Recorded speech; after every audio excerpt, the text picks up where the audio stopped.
খবর যদি কবিতা হয় তাহলে রচয়িতা কে? জসিমউদ্দিন।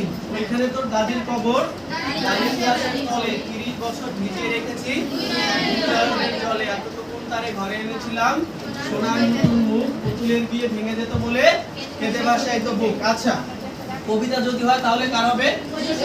জসিমউদ্দিনের। আর যদি কবিতা না হয়, যদি নাটক হয় তাহলে কার হবে?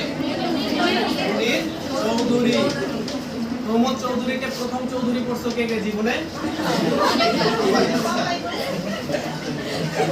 আচ্ছা, কোন সালে প্রথম আন্তর্জাতিক মাতৃভাষা দিবস পালিত হয়?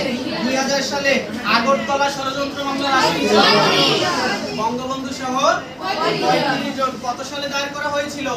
1968 সালে ঢাকাতে আগরতলা ষড়যন্ত্র মামলা দায়ের করা হয়েছিল। আচ্ছা, তারপর হচ্ছে শহীদ শামসুজ্জোহা কে ছিল? শিক্ষক ছিল। রাইট। এখন সবাই হচ্ছে নাম্বার